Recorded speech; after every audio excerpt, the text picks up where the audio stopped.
أعوذ بالله من الشيطان الرجيم بسم الله الرحمن الرحيم إن الحمد لله والصلاة والسلام على رسول الله وعلى آله وصحبه وسلم تسليما كثيرا أما بعد رب اشرح لي صدري ويسر لي أمري واحلل عقدة من لساني يفقهوا قولي السلام عليكم ورحمة الله وبركاته আশা করি আপনারা সবাই ভালো আছেন। প্রথমে আমি একটা ডিসক্লেমার দিয়ে শুরু করি, ঠিক আছে? প্রথমে আমি তিনটা বিষয়ে আপনাদের কাছে মাফ চেয়ে নিচ্ছি। প্রথম বিষয়টা হলো, আমি পাবলিক স্পিচ দিয়ে অভ্যস্ত না। I prefer writing. লেখার অনেক সুবিধা আছে, আপনি এডিট করতে পারেন, রিভাইজ করতে পারেন, মুছে ফেলতে পারেন, রাইট? কিন্তু বলার সময় এগুলো করার সুযোগ নাই। অ্যান্ড আমার আসলে বলার যেহেতু অভ্যাস নাই, তাই আমি আসলে খুব সুন্দর করে গুছায় বলতে পারবো, এটা আমার কাছে মনে হচ্ছে না। এটা হলো 1 নম্বর বিষয়। 2 নম্বর বিষয় হলো, আমাকে বাসা থেকে বলে দিছে যে সুন্দর বাংলা ভাষায় কথা বলতে, কিন্তু বাসার অনেক কথার মতো এই কথাটাও সম্ভবত আমি রাখতে পারতেছি না, কারণ প্রমিত বাংলা ভাষা যেটা করেছি খেয়েছি এটা বলতেও আমি অভ্যস্ত না। তা আমি যেটা অনেক চেষ্টা করি হয়তো বা কিছু বলতে পারবো, বাট এটা খুব ডিফিকাল্ট হয়ে যাবে। সো আপনাদের কষ্ট করে এটা একটু শুনতে হবে। তো এই দুটোর বিষয় বলতেছি এই জন্য, কারণ আলহামদুলিল্লাহ আজকে যারা বক্তব্য দিচ্ছেন তারা সবাই খুব সুন্দর করে কথা বলেন, সবাই সুবক্তা, খুব গুছায় কথা বলেন। তো আপনারা যদি ওনাদের বক্তব্যের মতো বক্তব্য আমার কাছে এক্সপেক্ট করেন তাহলে আসলে হবে না। আমার বক্তব্যটা আপনাদের একটু কষ্ট করে শুনতে হবে, একটু অগোছালো বক্তব্য হবে, ভাঙাচোরা বক্তব্য হবে। এটা হলো 2টা বিষয়। 3 নম্বর বিষয়টা হলো, আজকে কিছু বক্তব্যে কিছু কথা আসতে পারে যেগুলো কঠিন লাগবে কারো কাছে। তো এগুলো কারো বিরুদ্ধে যাওয়ার জন্য না বা কারো সমালোচনা করার জন্য না, এগুলো বলার একমাত্র কারণ হলো আমি ট্রুলি মনে করি যে আমাদের বর্তমানের জন্য এবং আমাদের ভবিষ্যতের জন্য, এই কমের জন্য এবং এই জমিনের জন্য এই কথাগুলো বলা দরকার। সো এই 3টা হলো ডিসক্লেইমার, ঠিক আছে? ডিসক্লেইমার শেষ, এখন আমি মূল কথায় যাচ্ছি। আচ্ছা, আমরা একটা ঐতিহাসিক সময় পার করতেছি। গত 40 দিনে এমন অনেক ঘটনা ঘটে গেছে যেটা আসলে কয়েক দশকে ঘটে না। একটা ব্রুটাল ব্লাডি প্রসেসের মধ্যে দিয়ে আমরা কিছু অর্জন পাইছি। খুনি হাসিনা, দিল্লির পাপেট হাসিনা, সে পালাইছে এবং তার যে সৈন্য সামন্ত আছে তারা গা ঢাকা দিছে। এবং এই পুরো প্রসেসটা এখনো আমরা আসলে বুঝে উঠতে পারছি কিনা আমি আসলে শিওর না। In a way we are still trying to make sense of it. এবং আমার ধারণা আমরা এখানে যারা আছি বেশিরভাগই এরকম কোনো এক্সপিরিয়েন্সের মধ্যে দিয়ে এর আগে যাই না। এবং আমরা নিজেদের মধ্যে অনেক কিছু ডিসকাস করতেছি, অনেক কথাবার্তা বুঝতেছি, যার উদ্দেশ্য হলো two make sense of the situation, যে আসলে কি হইলো এবং এটা কোথায় যাচ্ছে, রাইট? সো এই জায়গাটাতে 2টা কোয়েশ্চেন দিয়ে আমি আলোচনাটা শুরু করতে চাই। ফার্স্ট কোয়েশ্চেন হলো, আমরা অনেক কথাবার্তা শুনতেছি যে গণ অভ্যুত্থান, বিপ্লব, প্রতি বিপ্লব, সংস্কার। অনেকে বলতেছে আমরা স্বাধীন হয়েছি, এটা দ্বিতীয় স্বাধীনতা। অনেকে বলছে বিজয় আসছে। আমার কোয়েশ্চেনটা এখানে, প্রথম কোয়েশ্চেন হলো, 15 জুলাই থেকে 5ই আগস্ট পর্যন্ত যে জিনিসটা হইল, এটা কি বিপ্লব ছিল কিনা, নাকি এটা অন্য কিছু ছিল? এটা একটা প্রশ্ন। সেকেন্ড যে প্রশ্নটা, সেটা হলো আমরা কি এখন স্বাধীন কিনা এবং এটাকে বিজয় কিনা? তো এই 2টা কোয়েশ্চেন গুরুত্বপূর্ণ কেন? এটা গুরুত্বপূর্ণ কারণ এগুলোর অ্যান্সারের উপর ডিপেন্ড করবে আপনি বর্তমানকে কিভাবে বুঝতেছেন, এবং এটার উপর ডিপেন্ড করবে আপনি ভবিষ্যতের ব্যাপারে কিভাবে চিন্তা করবেন। তো এই প্রশ্নগুলোর কিছু অ্যান্সার নিশ্চয়ই আপনারা সবাই ভাবছেন, যে আমাদের ভাইরা বলছেন বিপ্লব হয়ে গেছে। তো আমি আমার মতো করে আমার কিছু চিন্তা আপনার সাথে শেয়ার করি। প্রথম প্রশ্ন হলো, এটা বিপ্লব ছিল কিনা? এই প্রশ্নের অ্যান্সার দেওয়ার আগে 3টা জিনিসের পার্থক্য আমাদের বুঝতে হবে। একটা হলো বিপ্লব, একটা হলো সংস্কার, একটা হলো ক্ষমতার পালাবদল বা ক্ষমতা পরিবর্তন। বিপ্লব হলো একটা সমাজ এবং একটা শাসন ব্যবস্থার মৌলিক পরিবর্তন, আমূল পরিবর্তন। এটা হলো বিপ্লব। সংস্কার হলো এর চেয়ে লিমিটেড।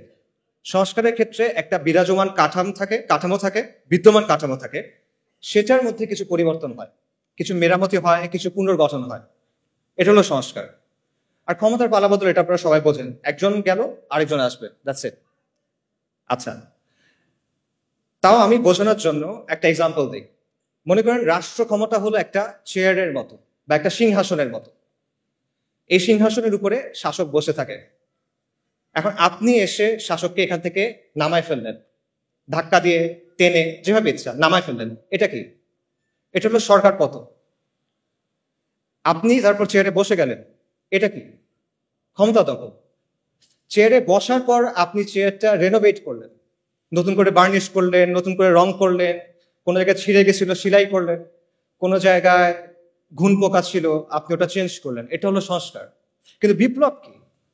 বিপ্লব হলো আপনি চেয়ারটা ডিসম্যান্টল করবেন, আপনি ওটা ভাঙবেন, নতুন করে তৈরি করবেন, এবং নতুন চেয়ারটা আগেরটার মতো হবে না, এটা ডিফারেন্ট হবে। এবং প্রবলেম ওটা চেয়ার নাও হইতে পারে, ওটা একটা টুল হইতে পারে, দিবান হইতে পারে। এটা হলো বিপ্লব। কাজেই এই জায়গা থেকে যদি আমরা চিন্তা করি, তাহলে আমি আবার প্রশ্নটা করি, জুলাইয়ের আন্দোলন কি বিপ্লব ছিল কিনা? জুলাইয়ের আন্দোলন বিপ্লব ছিল না। আপনারা চিন্তা করে দেখেন এখানে কি হয়েছে। এখানে শুধুমাত্র একটা কাজে সাফল্য আসছে, সরকার পতন, হাসিনার পতন হয়েছে। কিন্তু ক্ষমতা দখলটাও কিন্তু হয় নাই। যারা বিপ্লবের নেতৃত্ব দিছে তারা কিন্তু ক্ষমতা দখল করে নাই, বরং একটা মিক্সড ধরনের পাওয়ার শেয়ারিং হচ্ছে। এটা আমরা সবাই দেখতেছি এখন, রাইট? আচ্ছা, সংস্কারের ক্ষেত্রে আমরা এখনো বলতে পারতেছি না আসলে সংস্কার কতটুকু হবে। It still remains to be seen. Probably সংস্কার হবে কিছু, নো ডাউট, বাট ডেফিনেটলি এখানে আসলে বিপ্লব হয় নাই। তাহলে এখন প্রশ্ন হলো, কেন এটা বিপ্লব হইল না? এতগুলো মানুষের কোরবানি, এত মানুষ অন্ধ হয়ে গেল, এত মানুষ পঙ্গু হয়ে গেল, এত কষ্ট, তাও এটা কেন বিপ্লব হয় নাই? এটার অ্যান্সারটা আসলে সহজ। কারণ এখানে কোনো বৈপ্লবিক আদর্শ ছিল না, এখানে কোনো বৈপ্লবিক পরিকল্পনা ছিল না, এখানে কোনো মতাদর্শ প্রতিষ্ঠার জন্য, কোনো আদর্শ বা আকিদা প্রতিষ্ঠার জন্য এই আন্দোলন হয় নাই। এখানে কোনো ম্যানিফেস্টো ছিল না, কোনো কিতাব ছিল না। ইনফ্যাক্ট মানুষ এখানে কোনো নেতার পিছনেও নামে নাই। ইনফ্যাক্ট এই পুরো আন্দোলনটার মজার বিষয় হলো যে মানুষ এখানে আসলে কোনো কিছুর ফরে নামে নাই। তারা এখানে নামছে বিরুদ্ধে। কিসের বিরুদ্ধে? মানুষ এখানে নামছে গণহত্যার বিরুদ্ধে, জুলুমের বিরুদ্ধে। মানুষ এখানে নামছে আবু সাইদের উপর যে গুলি চালানো হয়েছে সেটার বিরুদ্ধে। মানুষ নামছে মুগ্ধ, আসহাবুল ইয়ামিন, ফাইয়াজদের উপর পাখির মতো গুলি করার বিরুদ্ধে। মানুষ নামছে আওয়ামী মিথ্যাচারের বিরুদ্ধে। এই যে লাশের চেয়ে মেট্রো রেল বেশি দামি, এই বয়ানের বিরুদ্ধে মানুষ নামছে, আওয়ামী মিথ্যাচারের বিরুদ্ধে মানুষ নামছে, আওয়ামী জাহেলিয়াতের বিরুদ্ধে মানুষ নামছে, এবং শেখ হাসিনার বিরুদ্ধে মানুষ নামছে। কিন্তু মানুষ কোনো বৈপ্লবিক আদর্শের জন্য নামে নেই। পুরো প্রসেসটা একবার চিন্তা করে দেখেন। কোটা সংস্কার এটা কিন্তু একটা জনমানুষের ইস্যু না। মানুষের কিন্তু সমর্থন দিয়েছে অবভিয়াসলি, বাট এটার জন্য মানুষ রাস্তায় নামতো, রাইট? কিন্তু মানুষ শেষ পর্যন্ত নামলো কেন? কারণ হাসিনার লাগাম ছাড়া বক্তব্য, তার একটার পর একটা ব্লান্ডার, তার ব্রুটাল রিপ্রেশন, এসবের কারণে শেষ পর্যন্ত মানুষ চিন্তা করলো যে এবার একটা এসপারোসর হইতে হবে, শি মাস্ট গো। এভাবে আসলে একটা দেশ চলতে পারে না। এই কারণে মানুষ নামছে। এবং বেসিক্যালি শেখ হাসিনা পুরা দেশের মানুষকে তার বিরুদ্ধে আসলে ঐক্যবদ্ধ করছে। এটা ছিল এই বিপ্লবের গ্লু, মানে সরি, এই মুভমেন্টের গ্লু। এটা ছিল এই মুভমেন্টের গ্লু, কোনো আদর্শ না। এটা ছিল হাসিনার বিরুদ্ধে একটা গণবিস্ফোরণ, একটা পপুলার আপরাইজিং বেসিক্যালি, যে সহজভাবে আমি বলি। মানুষের দীর্ঘদিনে জমে থাকা যে ক্ষোভ, রাগ, এই জুলুম মানুষ সহ্য করতে আর পারতেছে না, এবং মানুষের মনে হচ্ছে যে এইভাবে আসলে আমরা থাকতে পারবো না। এই কারণে মানুষ রাস্তায় নেমে আসছে।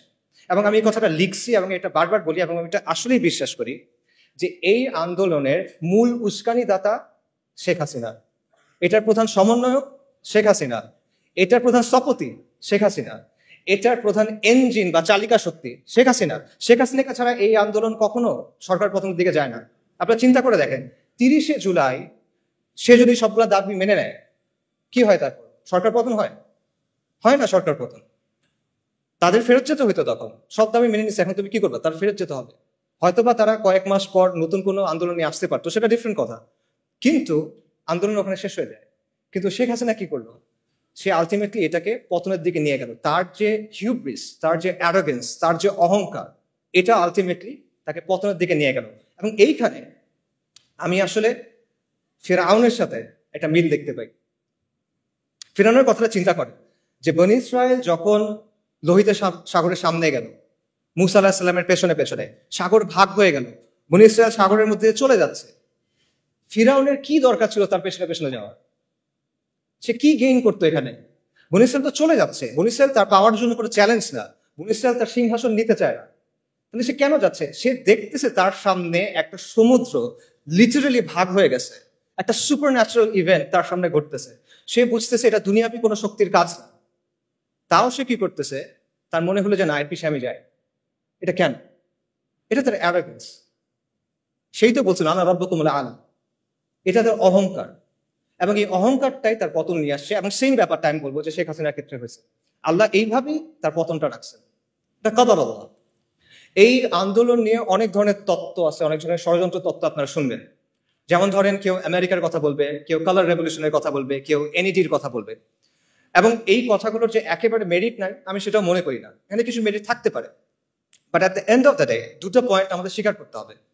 সে দুটো পয়েন্ট হলো, শেখ হাসিনার বিরুদ্ধে পুরা বাংলাদেশের অধিকাংশ মানুষ একসাথে হয়ে গেছিল, একটা ইজমা হয়ে গেছিল যে she must go. And second পয়েন্টটা হলো, দুনিয়া চালায় কে? আল্লাহ। আল্লাহ মালিকুল মুলক, আল্লাহ আল জব্বার আল মুতাকাব্বির, এবং আল্লাহ আল লতীফ আস-সাতুর। ওয়াল্লাহু গালিবুন আলা আমরি ওয়ালাকিন আকসারান নাসি লা ইয়ালামুন। আল্লাহ তার কর্ম সম্পাদনে প্রবল, যদি অধিকাংশ মানুষ তা জানে না। অনেক মানুষের অনেক পরিকল্পনা থাকে, মাখলুকের অনেক পরিকল্পনা থাকে, অনেক ষড়যন্ত্র থাকে, but at the end of the day কার ইচ্ছা বাস্তবায়ন হয়? ওয়া মাকারু ওয়া মাকরুল্লাহ ওয়াল্লাহু খায়রুল মাকিরিন। সবাই পরিকল্পনা করে, আল্লাহও পরিকল্পনা করে, আল্লাহর পরিকল্পনা বাস্তবায়ন হয়। ওয়ালা গালিবা ইল্লাল্লাহ ওয়া হুয়া আলা কুল্লি শাইইন কাদির। সো এই বিষয়টা আমাদের মাথায় রাখা দরকার। আমরা যেন একটা ব্যালেন্স পজিশনে থাকি। ব্যাপারটা যেন এমন না হয় যে আমরা চিন্তা করতেছি যে কেউ সেভিয়ার আসছে আসমান থেকে নেমে বাংলাদেশকে অনেক কিছু করে দিবে, এরকম কিছু আমরা চিন্তা করার দরকার নাই। আবার আমাদের এটাও চিন্তা করার দরকার নাই যে সবকিছুই মনে হয় ইলুমিনাতি করে বা আমেরিকা করে বা অমুক কেউ করে। ব্যাপারগুলো আসলে এরকম না। দুনিয়া কন্ট্রোল করেন আল্লাহ। যাই হোক, আমি মূল আলোচনায় যদি ফেরত চাই, আমরা শুরু করছিলাম একটা প্রশ্ন দিয়ে, এটা বিপ্লব কিনা? এটা বিপ্লব না। এটা ছিল শেখ হাসিনার বিরুদ্ধে গণবিস্ফোরণ। এটা ছিল হাসিনার পতনের ব্যাপারে মানুষের মধ্যে যে মনোভাব অলরেডি চলে আসছিল, সেটা একটা বাস্তবায়ন। এবং এই জন্যই মানুষ যখন বুঝতে পারছে যে আলটিমেটলি আর কোনো অপশন নেই, আমাদের রাস্তায় নেমে যেতে হবে, তখন হাসিনার পতনটা নির্ধারিত হয়ে গেছে। এটা হয়তো একদিন পরে হয়েছে, এক সপ্তাহ পরে হয়েছে, এটা এক বছর পরে হইতে পারতো, বাট প্রসেসটা শুরু হয়ে গেছিল। এবং একই কারণে এখন আমরা অনেক ধরনের কথা শুনতেছি যে সাহি সেকুলারিজম আসতে হবে, সাহি লিবারাল ডেমোক্রেসি আসতে হবে। এই ব্যাপারগুলো আসলে আসবে না। কেন আসবে না? কারণ মানুষ এগুলোর ব্যাপারে কেয়ার করে না। মানুষ এগুলো আসলে বোঝেও না, যারা বোঝে তারা চায়ও না। এগুলো হলো ৭২-এর সংবিধানের মতো একটা বিষয়, যেটা আপনি মানুষের গায়ের উপর রেখে চালাই দিচ্ছেন। But at the end of the day the people don't care about this things. So ultimately অনেক কথাবার্তা আমরা শুনবো, নয়া রাজনৈতিক বন্দোবস্ত, তারপর সেকুলারিজম, ভালো সেকুলারিজম, লিবারাল ডেমোক্রেসি, বাট এগুলো আসলে আসবে না। কিছু সংস্কার হয়তো আসতে পারে, কিছু সংস্কার আসতে পারে। প্রবাবলি আমরা হয়তো দেখতে পাবো যে কেউ 2 টার্মের বেশি প্রধানমন্ত্রী হবে না, এরকম কিছু হতে পারে। প্রধানমন্ত্রীর অফিস এবং প্রেসিডেন্টের অফিস একটা পাওয়ার ব্যালেন্স হয়তো আসতে পারে, এটা হতে পারে, সমস্যা নেই। বাট অনেক গ্রাউন্ড ব্রেকিং কোনো চেঞ্জ আসবে, এটা মনে করার কারণ আমি দেখি না। এটা হলো ফার্স্ট কোয়েশ্চেনের অ্যান্সার। সেকেন্ড কোয়েশ্চেন যেটা, সেটা হলো এটা কি বিজয় কিনা, এটা কি স্বাধীনতা কিনা? এই প্রশ্নের অ্যান্সারটা আসলে অলরেডি স্পষ্ট হয়ে যাওয়া উচিত। তাও এটা আসলে বিজয় না, এটা সর্বোচ্চ একটা আংশিক বিজয় আমরা বলতে পারি, বাট এটা কোনো অর্থেই, কোনো সেন্সে এটা সামগ্রিক বিজয় হইতে পারে না। এটা কেন পারে না? এটার অনেকগুলো রিজন আছে, বাট আমি কিছু রিজন একটু আগে আলোচনায় চলে আসছে, বাট আমি আরো কয়েকটা রিজন বলি। প্রথম কারণটা হলো পোস্ট কলোনিয়াল স্টেট, উত্তর ঔপনিবেশিক রাষ্ট্র, একটা কঠিন বাংলা শব্দ। এটা একটা কারণ যে এই কাঠামোটা রেখে আপনি আসলে কখনো স্বাধীন হতে পারবেন। এটা মানে কি? এটা মানে সহজভাবে বলি, এক সময় এটা ছিল আমাদের রাজত্ব, এটা আমাদের রাজত্ব ছিল। এটা পারফেক্ট ছিল না, এখানে অনেক সমস্যা ছিল, কিন্তু এটা আমাদের রাজত্ব ছিল। কিন্তু তারপর ফিরিঙ্গিরা আসছে, ব্রিটিশরা আসছে, ইউরোপিয়ানরা আসছে, এবং তারা এসে আমাদেরকে তাদের গোলাম বানাইছে, তারা এসে আমাদেরকে তাদের দাস বানাইছে, এবং তাদের একটা সিস্টেম আমাদের উপর চাপাই দিছে। এইটাই হলো কলোনিয়াল রাষ্ট্র।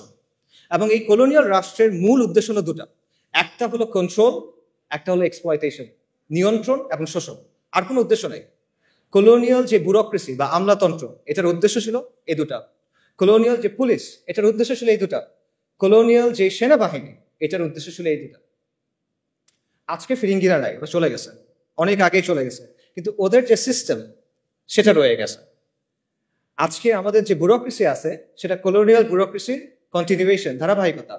আজকে আমাদের যে পুলিশ বাহিনী আছে সেটা কলোনিয়াল পুলিশ বাহিনীর ধারাবাহিকতা, এবং উপমহাদেশের যে সেনাবাহিনীগুলো আছে এগুলো সবগুলো ব্রিটিশ ইন্ডিয়ান আর্মির ধারাবাহিকতা। এটা ভেঙেই মানে এটা থেকেই পাকিস্তান আর্মি এবং ইন্ডিয়ান আর্মি হয়েছে, এবং দেন সেখান থেকে বাংলাদেশ আর্মি হয়েছে। এগুলো হিস্টোরিক্যাল ফ্যাক্ট, কেউ ডিনাই করতে পারবে না। সো যেই কাঠামোটা তৈরি হয়েছিল নিয়ন্ত্রণের জন্য এবং কন্ট্রোল করার জন্য, সেই কাঠামোটাকে রেখে দিয়ে আপনি আসলে কিভাবে স্বাধীন হবে, কিভাবে বিজয়ী হবে, এটা পসিবল না। এটা গেল একটা রিজন। আরেকটা রিজন হলো মডার্ন স্টেট ইটসেলফ। এই যে আমি নিয়ন্ত্রণের কথা বললাম আর শোষণের কথা বললাম, এটা কিন্তু শুধু কলোনিয়াল রাষ্ট্রের বৈশিষ্ট্য না, এটা মডার্ন স্টেটেরও বৈশিষ্ট্য। আধুনিক যে রাষ্ট্র সেটা ইনহেরেন্টলি একটা ডমিনেটিং, কন্ট্রোলিং, অথরিটেরিয়ান মেশিনারি। এটা এমন একটা যন্ত্র যার উদ্দেশ্য হলো শোষণ করা এবং নিয়ন্ত্রণ করা। এবং এটা শুধুমাত্র আমাদের মতো তৃতীয় বিশ্ব বা গ্লোবাল সাউথের দেশগুলোর জন্য না, এটা পুরো বিশ্বে। আমাদের দেশে একটা ধারণা আছে যে হাসিনার যে সেকুলারিজম ওটা ছিল ভাইভ সেকুলারিজম বা মওদু সেকুলারিজম, আর আমেরিকাতে যেটা আছে বা ইংল্যান্ডে যেটা আছে বা মতান্তরে ফ্রান্সে যেটা আছে এটা হলো সাহি সেকুলারিজম। কিন্তু এই যে নিয়ন্ত্রণের ব্যাপারটা, কন্ট্রোলের ব্যাপারটা, এটা সেখানেও আছে। এটা নিয়ে অনেক একাডেমিক আলোচনা আছে, আমি সেই আলোচনায় যাব না। আমি আপনাদের একটা এক্সাম্পল দিব, যে এক্সাম্পলটা আপনারা সবাই দেখছেন। সেটা হলো কোভিডের কথা চিন্তা করে দেখেন, বিশেষ করে লকডাউন এবং ভ্যাকসিনের কথা। আচ্ছা, সেকুলারিজম এবং লিবারাল ডেমোক্রেসি আপনাকে অনেক সুন্দর সুন্দর কথা বলবে, স্বাধীনতা, অধিকার, এরকম অনেক কথা বলবে। বাট লকডাউনের সময় কি হয়েছে চিন্তা করে দেখেন তো। একদিনের মধ্যে আপনার সব অধিকার, আপনার সব স্বাধীনতা নাই, শেষ। আপনি ঘরের বাইরে যেতে পারবেন না, চাকরিতে যেতে পারবেন না, মসজিদে যেতে পারবেন না। কারো বাপ মারা গেছে, সে বাপকে দাফন করতে যেতে পারতেছে না। কারো বাচ্চা হসপিটালে, সে তার কাছে যেতে পারতেছে না। এটা কি? এটা টোটাল কন্ট্রোল আপনার জীবনের উপরে। এবং আমরা দেখছি যেখানে রাষ্ট্র যত শক্তিশালী সেখানে লকডাউন তত টাইট। আমাদের মতো দেশগুলোতে রাষ্ট্র পুরোপুরিভাবে অতটা শক্তিশালী না, যে কারণে আমরা কিছুটা মুভমেন্টের সুযোগ পাইছি। কিন্তু আপনি যদি ওয়েস্টের দিকে তাকান, দেখবেন সেখানে এক্সট্রিমলি টাইট ভাবে লকডাউনগুলো এনফোর্স করা হয়েছে। তো এই যে লকডাউন, এটা কিন্তু আপনি দেখেন, এটা আপনার সমস্ত অধিকার, স্বাধীনতাকে নিয়ন্ত্রণে নিয়ে ফেলা হলো। এটা একটা ডিপ্রেশন, এটা একটা কর্তৃত্ববাদ, এবং এটা সেকুলার ডেমোক্রেসিগুলাই করতেছে। এবং এর মধ্যেও আমরা দেখছি যে দুটা অংশ হয়ে গেছে, যে সাধারণ মানুষ লকডাউনের মধ্যে বাসায় বসে আছে, পাগল হয়ে যাচ্ছে, সর্বশান্ত হয়ে যাচ্ছে। অন্যদিকে এলিট যারা, তারা পার্টি করে বেড়াচ্ছে, এরকম খবর আসে, খবরে পার্টি করে বেড়াচ্ছে। ওদিকে মানুষজন মেন্টাল হেল্পলাইনে ফোন করতে করতে এই হয়ে যাচ্ছে, শহীদ হয়ে যাইতেছে, এরকম একটা অবস্থা। আচ্ছা, এরপর দেখেন লকডাউনের পর কি আসলো? ভ্যাকসিন। ভ্যাকসিন না নিলে আপনি দুনিয়াতে অচল, আপনার ভ্যাকসিন নিতেই হবে। আপনার শরীরের মধ্যে আপনি একটা আনটেস্টেড এক্সপেরিমেন্টাল ড্রাগ নেবেন, এখানে আপনার কোনো সে নাই। আপনাকে বেসিক্যালি কোয়ার্স করা হলো এটা নেওয়ার জন্য, নইলে আপনি হজেও যেতে পারবেন না, এরকম একটা অবস্থা, তাই না? তো এর যে টোটাল কন্ট্রোল আর কি হইতে পারে? এটা কোনো মেটাফরিক্যাল কন্ট্রোল না, এটা কোনো রূপক কন্ট্রোল না, এটা রিয়েল কন্ট্রোল। আপনার চলাফেরাকে কন্ট্রোল করতেছে, আপনার শরীরের মধ্যে আপনি কি দিবেন সেটাকে কন্ট্রোল করতেছে। এবং এই সব কিছু কে করতেছে? সেকুলার রাষ্ট্র। যে সেকুলার রাষ্ট্র সাপোজিটলি আপনাকে কি দেয়? স্বাধীনতার অধিকার দেয়। এটা হলো তার অবস্থা।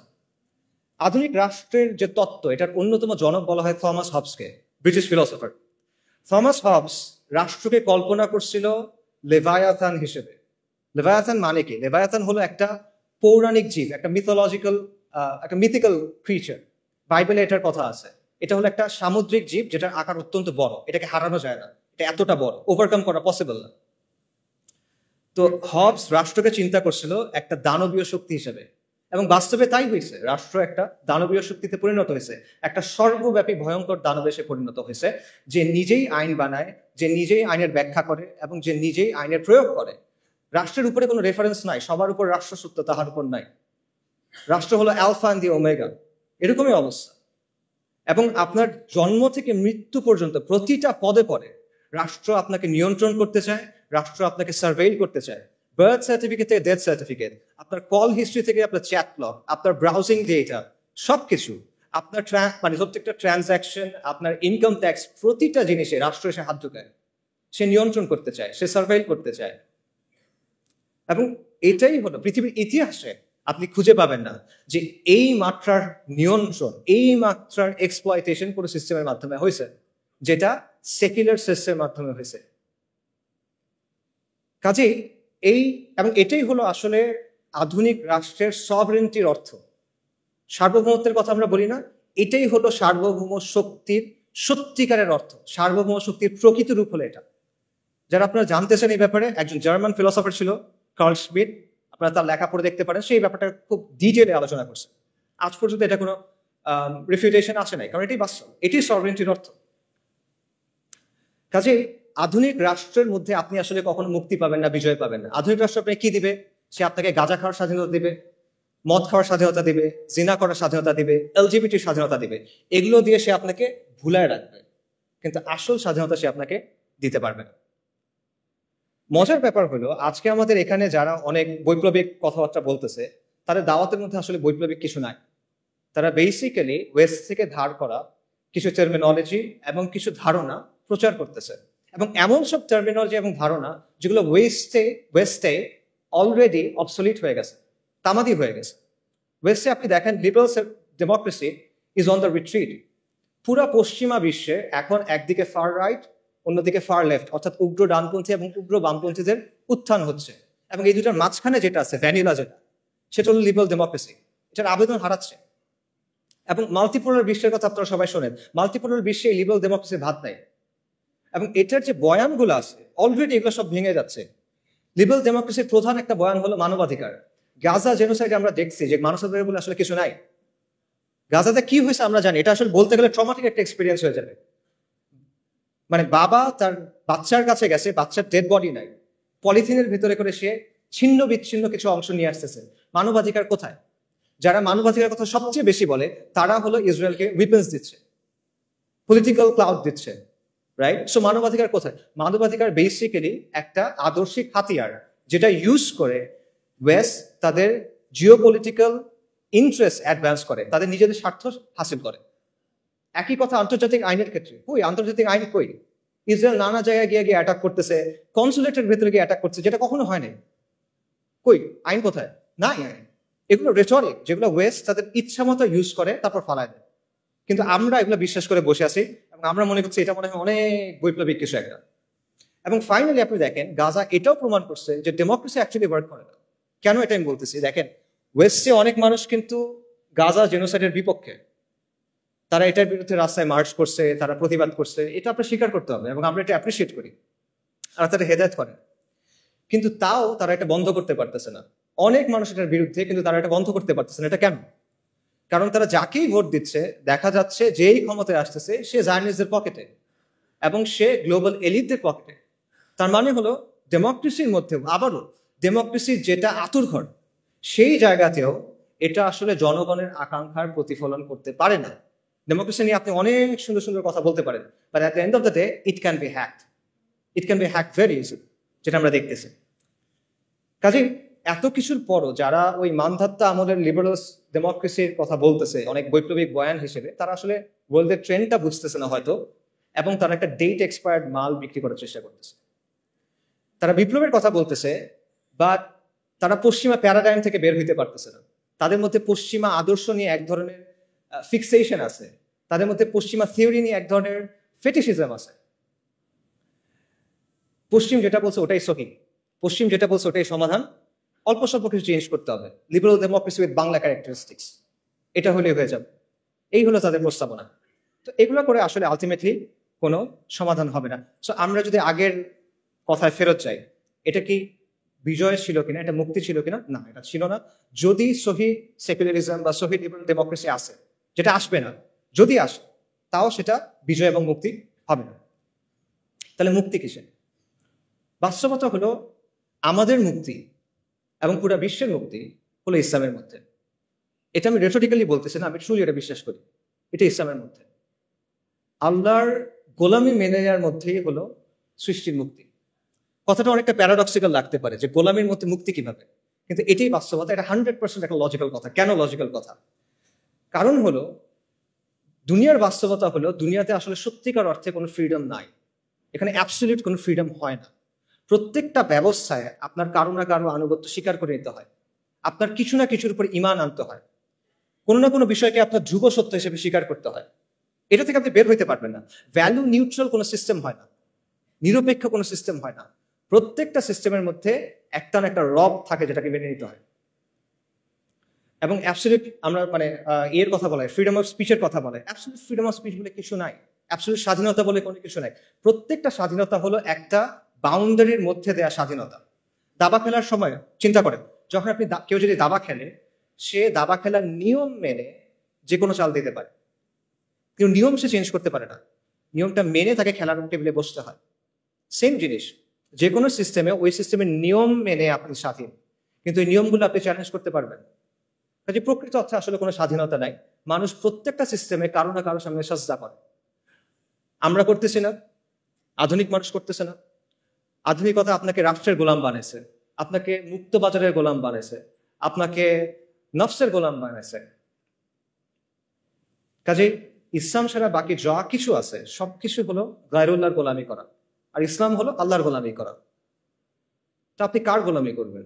আপনি মানুষের গোলামি করবেন, মাখলুকের গোলামি করবেন, নাকি আপনি আল্লাহর গোলামি করবেন?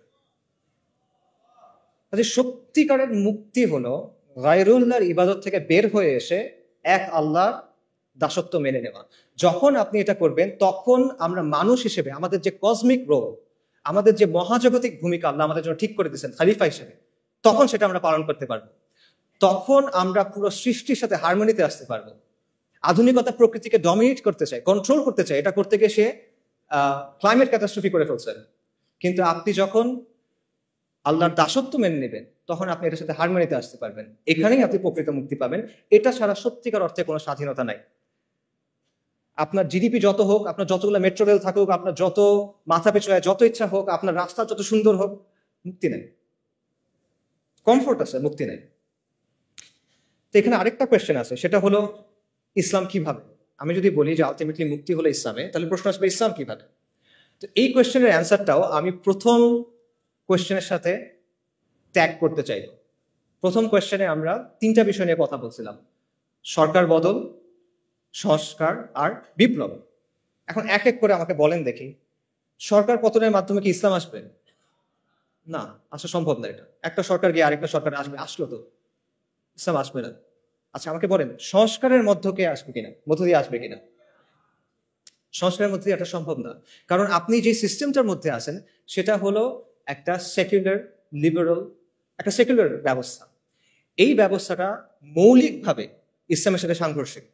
এখন আপনি কিভাবে সংস্কার করে করে এটাকে ইসলামে নিয়ে যাবেন? ইটস পসিবল না। আমি আপনাকে একটা এক্সাম্পল দিই। সংস্কারের সবচেয়ে বহুল ব্যবহৃত পদ্ধতি কি? ডেমোক্রেসি। ডেমোক্রেসি হলো ইনহেরেন্টলি একটা রিফর্মিস্ট অ্যাপ্রোচ, একটা রিফর্মিস্ট মেথড। ডেমোক্রেসিতে কি করা হয়? একটা ব্যবস্থার মধ্যে মৌলিক বিষয়গুলোর ব্যাপারে আমরা একমত, এর মধ্যে আমরা কিছু পরিবর্তন আনতে চাই, কিছু বিষয়ে মতপার্থক্য আছে, এগুলো আমরা সলভ করতে চাই। এই জায়গায় ডেমোক্রেসি কাজ করে, এবং ডেমোক্রেসি কাজ করে ইনক্রিমেন্টাল বা গ্র্যাজুয়াল চেঞ্জের মাধ্যমে। এখন আপনি আমাকে বলেন, আপনি কিভাবে অ্যাকচুয়ালি এই প্রসেসে সেকুলার রাষ্ট্র থেকে ইসলামী ব্যবস্থায় যাবেন? আমি আপনাদের বাংলাদেশের এক্সাম্পল দিই। বাংলাদেশে যে ইসলামী দলগুলো আছে যারা ডেমোক্রেটিক পদ্ধতিতে অংশগ্রহণ করছে, তাদের সবার ভোট যদি আপনি মেলান কোনো একটা নির্বাচনে, 30টার মতো আসনও তারা পায় নাই। লেস দেন 30, 300টার মধ্যে লেস দেন 30, লেস দেন 10%। ওকে, আচ্ছা, তার মানে তারা যে এককভাবে ক্ষমতা যাবে এটাও আসলে ফিজিবল না।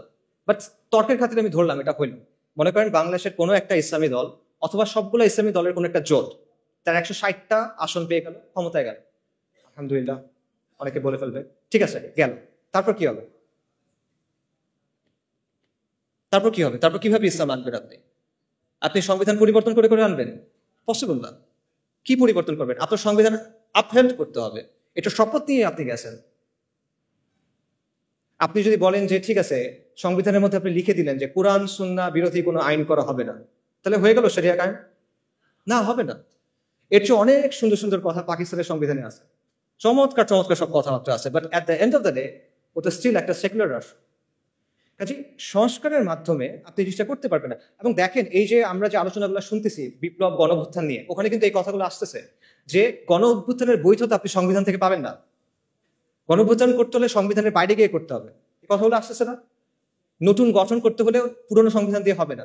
তো আপনি যদি এতটুক কাজ সংবিধানের মধ্যে না করতে পারেন, আপনি সেকুলারিজম থেকে ইসলামী ব্যবস্থায় যাবেন, সেটা আপনি কেমনে সংবিধানের মধ্যে দিয়ে করবেন বা কেমনে এই প্রসেসের মধ্যে দিয়ে করবেন?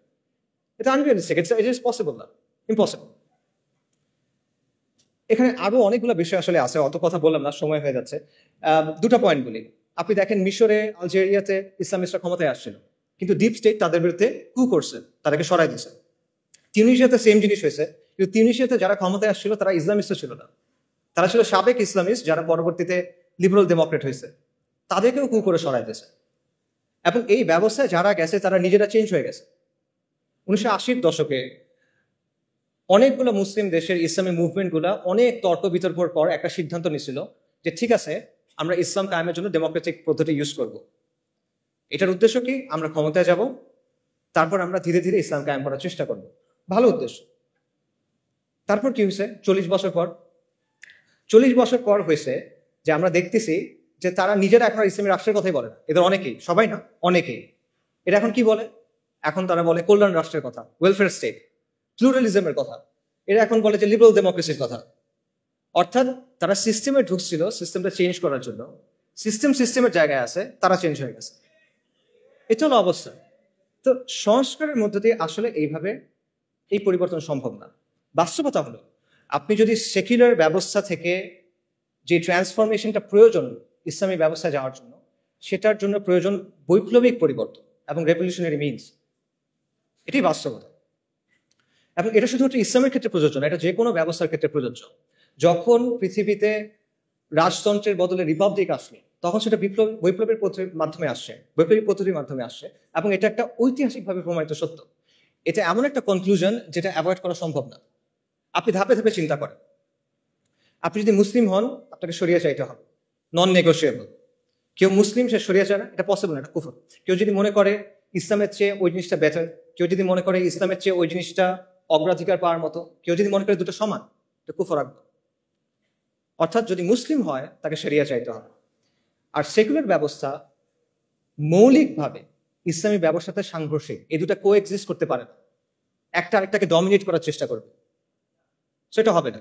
আচ্ছা, এবং আমরা দেখতেছি যে সেকুলার ব্যবস্থাকে সংস্কারের মাধ্যমে চেঞ্জ করে করে আপনি আলটিমেটলি ইসলামী ব্যবস্থায় যেতে পারতেছেন না। তাহলে অপশন কি বাকি থাকে আপনার?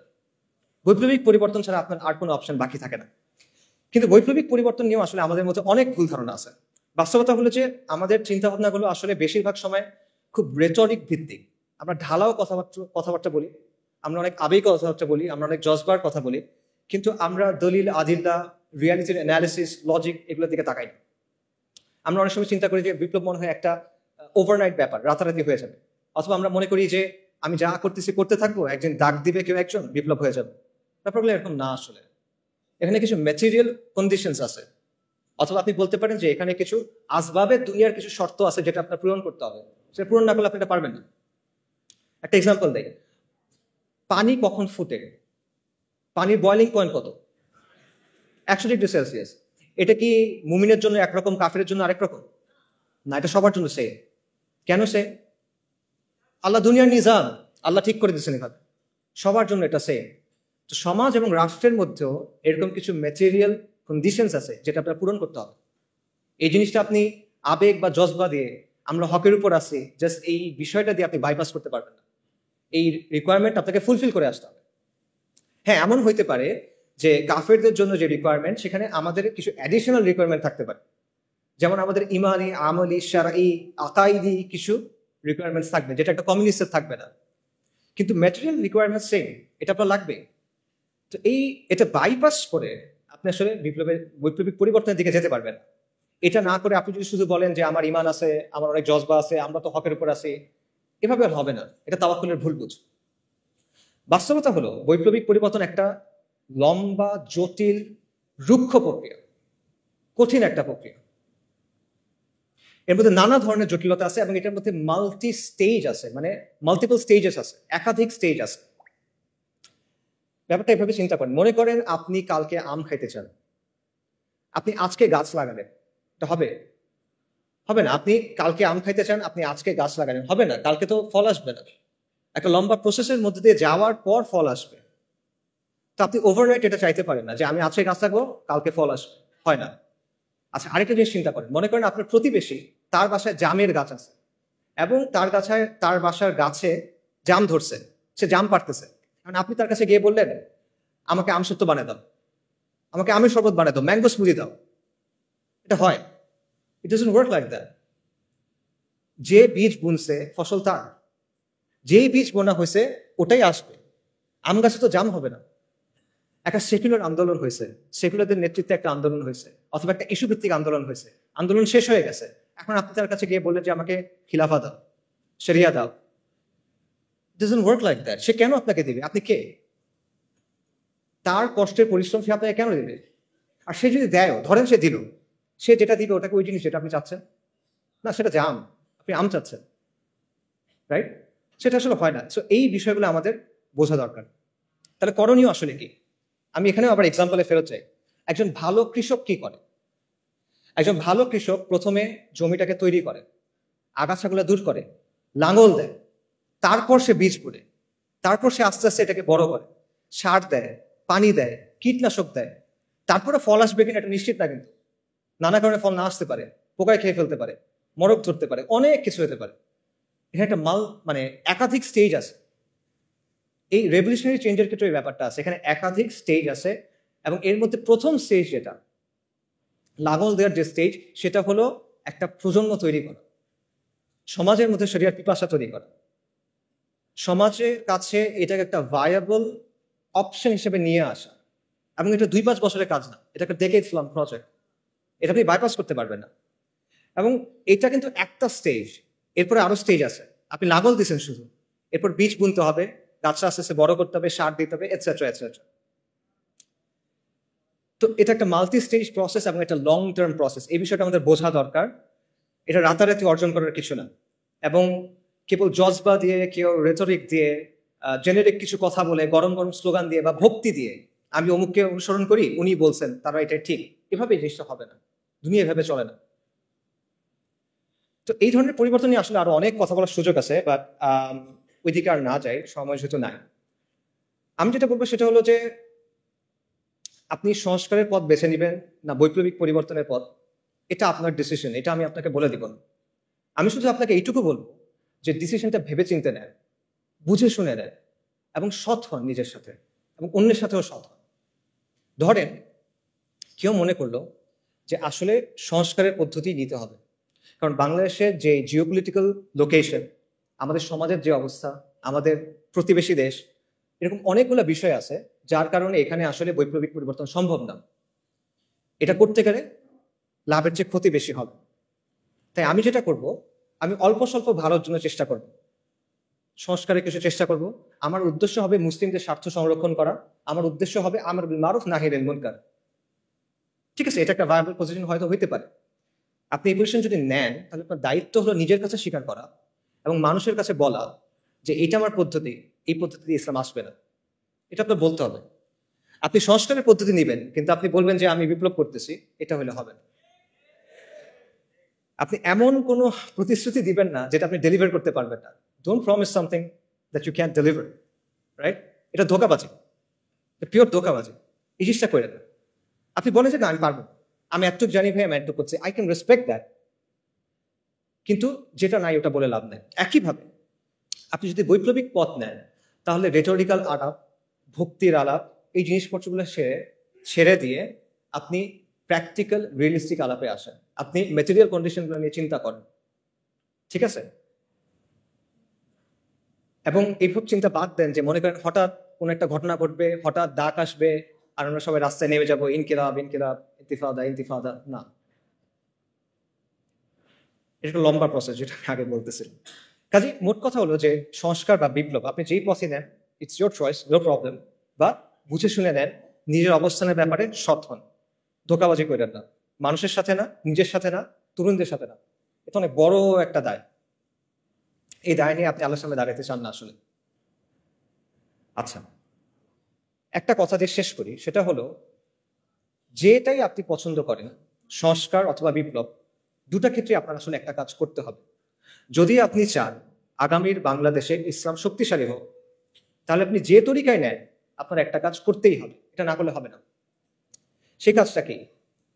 এটাও একটা প্রশ্ন দিয়ে বলি, আমাদের সমাজের সেন্ট্রাল কনফ্লিক্ট কি? আমাদের সমাজের প্রধান দ্বন্দ্ব কি? প্রধান দ্বন্দ্ব কি আমি বোঝাই। মনে করেন রাসূলুল্লাহ সাল্লাল্লাহু আলাইহি সাল্লাম যখন নবুয়ত পাইলেন, তখন পৃথিবীতে কিন্তু অনেক ঘটনা ঘটতেছিল। রোমান আর পার্সিয়ানদের মধ্যে যুদ্ধ চলতেছিল, ব্যাপক যুদ্ধ, অনেক বছর ধরে। আরবে বিভিন্ন রাজাদের মধ্যে যুদ্ধ চলতেছিল। জাজিরাতে কুরাইশদের বিভিন্ন গোত্রের মধ্যে রেষারেষি চলতেছিল, এটা আমরা জানি, বনু উমাইয়া, বনু হাশিম, নানা কাহিনী। আফ্রিকাতে অনেক সাম্রাজ্য ছিল, তাদের মধ্যে যুদ্ধ চলতেছিল। এইসবের মাঝখানে আপনি যদি ওই সময়ের একটা পেপার পাইতেন, মনে করেন ওইখানে আসলে রাসূলুল্লাহ সাল্লাল্লাহু আলাইহি ওয়াসাল্লামের নিউজটা যখন উনি নবুয়ত পাইছেন, এটা কোথায় আসতো? মনে করেন 8 নাম্বার পেজে ছোট্ট একটা ইঞ্চি করে একটা খবর আসতো, তাই না? কিছু না আসলে মনে করতো মানুষ, but at the end of the day এটাই ছিল মূল ঘটনা। যদি আমরা পৃথিবীর একটা হিস্ট্রি লিখি, রাসূলুল্লাহ সাল্লাল্লাহু আলাইহি ওয়াসাল্লাম হলেন বা আম্বিয়া কেরাম হলেন মূল ক্যারেক্টার, এবং তাদের সাথে যেগুলো ঘটতেছে এগুলো হলো মূল স্টোরি লাইন, বাকি সবকিছু হলো সাইড ক্যারেক্টার, সাইড কোয়েস্ট, পার্শ্ব চরিত্র, রাইট? তার মানে ওই সময় পৃথিবীতে মূল কনফ্লিক্ট কোনটা ছিল? ইমান বনাম শিরক, তাওহীদ বনাম শিরক, ইমান বনাম কুফর, দ্যাটস ইট। সিমিলারলি আপনার চিন্তা করতে হবে যে আমাদের সমাজে মূল কনফ্লিক্ট কোনটা। কারণ আপনি যখন মূল কনফ্লিক্টে ফোকাস করবেন, তখন আপনি একটা সমাজকে একটা পরিণতির দিকে নিতে পারবেন, নইলে পারবেন না। তা আমাদের সমাজে সেন্ট্রাল কনফ্লিক্ট কোনটা? আমরা অনেক কথাবার্তা বলি। আগে বলা হয়তো আওয়ামী লীগ বনাম বিএনপি, ভারত বনাম আমেরিকা, বা ভারত বনাম চায়না, শাহবাগ বনাম অ্যান্টাই শাহবাগ, ফ্যাসিজম বনাম অ্যান্টাই ফ্যাসিজম, অনেক কথা বলা হয়। But at the end of the day এগুলো কোনোটাই আমাদের সমাজের সেন্ট্রাল কনফ্লিক্ট না। এগুলো যদি সলভ হয়ে যায়, তাও আপনি বিজয় পাচ্ছেন না, মুক্তি পাচ্ছেন না, যেটার কথা আমরা বললাম। মনে করেন প্রো ইন্ডিয়া গভর্নমেন্ট চলে গিয়ে একটা প্রো আমেরিকান গভর্নমেন্ট আসলো, সমাধান হয়েছে?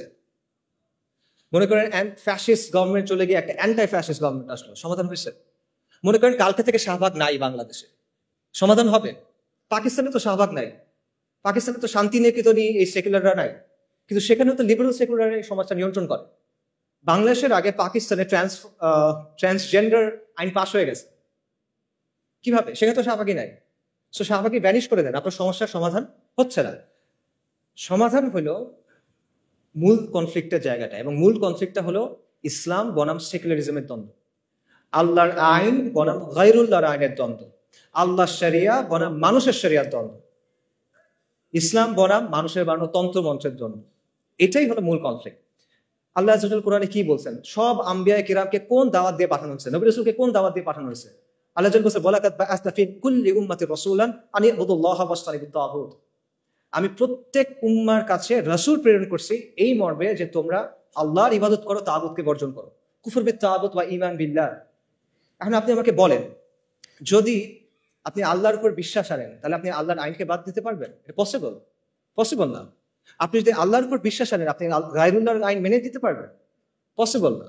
তাহলে আপনি যদি ঈমান বিল্লাহ এবং কুফর বিত তাগুত চান, তাহলে অবশ্যই আপনাকে মানতে হবে যে ইসলাম এবং সেকুলারিজমের মধ্যে একটা প্রচন্ড দ্বন্দ্ব আছে, এবং এটাই আসলে সবচেয়ে বড় দ্বন্দ্ব। আপনাকে কেউ বাধ্য করতেছে না আজকে যে তুমি গিয়ে লাত মানাত উজ্জার সামনে গিয়ে সাজদা করো। কেউ আপনাকে বলতেছে না যে তুমি হুবলের সামনে গিয়ে একটা জিনিস কোরবানি করো, কেউ বলবে না। কিন্তু সে কি বলবে? আল্লাহর আইন ছাড়ো, গায়রুল্লাহর আইন ধর, সে এটা আপনাকে বলবে। সো এইটাই হলো সেন্ট্রাল কনফ্লিক্ট, এবং এই বিষয়টাকে আমাদের দাওয়ার মূল ভিত্তি বানাইতে হবে, এবং আমাদেরকে এটা সমাজের মূল প্রশ্নে পরিণত করতে হবে, যেটা আমরা পারি নাই। এখানে আমরা স্পেকটাকুলারলি ফেল করছি। বাংলাদেশের সাধারণ মানুষ যখন তার ভবিষ্যৎ নিয়ে চিন্তা করে, সে কি বলে দেখেন? সে কিসের কথা বলে? সে বলে ডেমোক্রেসির কথা, সে ভোটের কথা বলে, সে অর্থনীতির কথা বলে, কিন্তু সে কিন্তু শরিয়ার কথা বলে না। এটা সেকুলারদের সাফল্য যে তারা তাদের স্লোগান, তাদের চিন্তাগুলো মানুষের কাছে পৌঁছে দিতে পারছে, এবং আমাদের ব্যর্থতা যে এত ইম্পর্টেন্ট একটা বিষয় আমরা মানুষের কাছে পৌঁছে দিতে পারি নাই। কাজে যদি আমরা ইসলামের বিজয় চাই, তাহলে অথবা আমরা ইসলামকে শক্তিশালী করতে চাই, আবারও বলতেছি, আপনি সংস্কার চান অথবা আপনি বিপ্লব চান, এই কাজটা আপনার করতেই হবে। ইসলাম এবং সেকুলারিজমের মধ্যে যে দ্বন্দ্ব, এটাকে আপনার সমাজের সেন্ট্রাল কনফ্লিক্টে পরিণত করতে হবে। বাকি সবকিছু সেকেন্ডারি। হ্যাঁ, অবশ্যই ব্যক্তি পর্যায়ে আপনি দাওয়া করবেন ইমান, আমল, আকীদার, অফকোর্স এটা বাদ যাবে না। বাট যখন আপনি সামষ্টিক পর্যায়ে যাবেন, সমাজের কথা বলবেন, তখন এটা আপনার দাওয়ার মূল কেন্দ্র হতে হবে। পাশাপাশি আরেকটা জিনিস আপনাকে করতে হবে, সেটা হলো মানুষের জীবনের সাথে যে জড়িত যে বিষয়গুলো আছে, যেগুলো নিয়ে মানুষ কনসার্ন, সেগুলো নিয়ে আপনার কথা বলতে হবে, এবং সেটা বলতে হবে ইসলামের জায়গা থেকে। এবং এটাও নবী রাসূলদের দাওয়ার সুন্নাহ। নবী রাসূলগণ তাওহীদের দাওয়াত দিয়েছেন, অবশ্যই সত্য। একই সাথে তারা কিন্তু সমাজের জুলুম এবং অনাচারের বিরুদ্ধে কথা বলছেন। ফিরআউন বনী ইসরায়েলকে বন্দী করে রাখছিল, তাদের উপর জুলুম করতেছিল। আল্লাহ যখন মূসা আলাইহিস সালামকে ফিরআউনের কাছে পাঠালেন, মূসা আলাইহিস সালাম গিয়ে কি বললেন? আল্লাহর ইবাদত করো, আল্লাহর উপর ঈমান আনো, বনী ইসরায়েলের উপর জুলুম করা বন্ধ করো, বনী ইসরায়েলকে ছেড়ে দাও। লূত আলাইহিস সালাম তার কওমকে কি বললেন? যে তোমরা এই বিকৃত কাজ ছেড়ে দাও। তারা কিন্তু ঈমান আনে নাই তখন, তাও তিনি এটা বলতেছেন। শুআইব আলাইহিস সালাম মাদিয়ানবাসীকে কি বলছেন? যে তোমরা আল্লাহর উপর ঈমান আনো এবং ওজনে কম দিও না, পরিমাপে কম দিও না। কারণ ওটা ছিল ওই সমাজের সবচেয়ে বড় সমস্যা। কাজে এটা পরিষ্কার যে নবী রাসূলগণ শুধুমাত্র তাদের জাতিকে তাওহীদের দাওয়াত দেন নাই, পাশাপাশি সমাজের যে বিরাজমান সমস্যাগুলো ছিল, বড় বড় সমস্যা, সেগুলো নিয়ে তারা কথা বলছেন। এবং এটা আপনাকেও করতে হবে। এটা আম্বিয়া কেরামের দাওয়াত সুন্নাহ, এবং এটা আমাদের করতে হবে। আমরা বলি যে ইসলাম হলো কমপ্লিট কোড অফ লাইফ। তাহলে দ্রব্যমূল্যের সমস্যা, বেকারত্বের সমস্যা, যে বিষয়গুলো নিয়ে মানুষ পেরেশান থাকে, এগুলো ইসলামের মধ্যে নাই, এগুলো শরিয়ার বিষয় না। আপনি এগুলো নিয়ে কথা বলবেন না, কেন বলবেন না? তাহলে এটা Islamic complete code of life কিভাবে হইলো? আপনার কথা তো আপনার কাজের সাথে মিলবে না তখন। এই কাজটা আমাদের করতে হবে। এবং এটা শুধু, আবারও আমি বলতেছি, এটা শুধু ঢালাও বক্তব্য দিয়ে হবে না। আপনার প্র্যাকটিক্যাল সমাধান তার সামনে আনতে হবে, আপনার প্র্যাগম্যাটিক সমাধান তার সামনে আনতে হবে ইসলামের জায়গা থেকে। আপনি এটা বলতে হবে না যে ইসলাম সব সমস্যার সমাধান দেয়। আপনার বলতে হবে ইসলাম অমুক সমস্যার সমাধান এইভাবে দেয়, এবং এটা হলো বেস্ট সমাধান। এটা আপনার বলতে হবে। এবং এইভাবে, এমনভাবে আপনার মানুষের সামনে ইসলামী ব্যবস্থার একটা ভিশন তুলে ধরতে হবে, যাতে করে মানুষ যখন চিন্তা করে ভবিষ্যৎ নিয়ে, তখন সে মনে করবে যে হ্যাঁ, আমি শরিয়া চাই। এটা আমরা করি না। এখানে আমাদের অবস্থান জিরোর কাছাকাছি, হয়তো 1%, 100-র মধ্যে। আমার মনে হয় 1%ও না। সামারি করি, আপনার উদ্দেশ্য সংস্কার হোক অথবা বিপ্লব। যদি আপনি আগামীর বাংলাদেশে ইসলামকে শক্তিশালী করতে চান, আপনার দুটা কাজ করতেই হবে। প্রথম কাজটা হলো ইসলাম ও সেকুলারিজমের যে দ্বন্দ্ব, এটা সমাজের মূল দ্বন্দ্বে পরিণত করতে হবে। এটাকে দ্বন্দ্ব হিসেবে চিহ্নিত করতে হবে, এটাকে দাওয়ার মূল কেন্দ্রবিন্দু বানাতে হবে, এবং এটাকে সমাজের মূল প্রশ্নে পরিণত করতে হবে। কার্যকরীভাবে মানুষের কাছে সেটা আপনার পৌঁছায় দিতে হবে, এবং শুধুমাত্র সমালোচনার মাধ্যমে না, গঠনমূলক আলোচনার মাধ্যমে। শুধু সমস্যা নিয়ে কথা বললে হবে না, সমাধানের কথা বলতে হবে, এবং শরিয়াকে একটা ভায়াবল অপশন হিসেবে আপনি প্রেজেন্ট করতে হবে। দ্বিতীয়ত, সমাজের মধ্যে যে জুলুম আছে, যে অনাচার আছে, যে বিষয়গুলো নিয়ে মানুষ কনসার্ন, সেগুলো নিয়ে আপনার ইসলামের বেসিসে তার পাশে গিয়ে দাঁড়াইতে হবে, তার সাথে কথা বলতে হবে। এবং এই দুইয়ের সংমিশ্রণে আপনি সামাজিক শক্তি অর্জন করতে পারবেন। এবং এই জন্য আমাদের আসলে অনেক নতুন নতুন উদ্যোগ নিতে হবে, এবং আমাদের we have to think outside the box. আমাদের দেশে আলহামদুলিল্লাহ অনেক দিনই কাজ হয়, এবং এগুলো খুবই প্রয়োজনীয়, এগুলো চলো। কিন্তু আপনার এখানে একটা শূন্যস্থান আছে, এটা বুঝতে হবে। এই শূন্যস্থান পূরণ করার চেষ্টা করতে হবে, এবং এই জন্য অনেক ইনিশিয়েটিভ দরকার। এই জন্য প্রচন্ড ডেডিকেটেড ভাবে কাজ করার মানুষ দরকার, পাগল হয়ে কাজ করবে এমন মানুষ দরকার। You have to be relentless, you have to be tireless, and you have to be proactive. আর কোনো অপশন নাই আসলে। এবং এটার অংশ হিসেবে কিছু কিছু উদ্যোগ নেওয়া হচ্ছে। একটা উদ্যোগের কথা আপনারা হয়তো জানেন, একটা লিফলেট আপনারা পাইছেন, ইসলামিক সোশ্যাল অ্যাক্টিভিস্ট নেটওয়ার্ক। ইনশাল্লাহ এটার ব্যাপারে আপনারা এরপরে আরো জানবেন, এবং আমরা আশা করব যে আপনারা এটার সাথে থাকবেন, সামিল থাকবেন, এটাকে সাপোর্ট করবেন।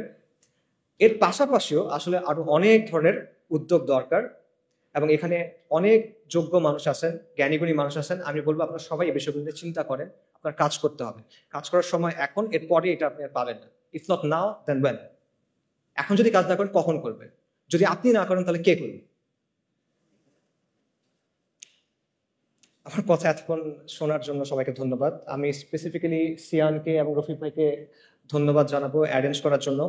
আর জুলাই আন্দোলনের সময় এবং এই বন্যার সময় আমাদের যারা মারা গেছেন, আমরা তাদের সবার রুহের মাগফিরাত কামনা করি। ওয়া আখিরু দাওয়ানা আলহামদুলিল্লাহি রাব্বিল আলামিন। আসসালামু আলাইকুম ওয়া রাহমাতুল্লাহি ওয়া বারাকাতুহু।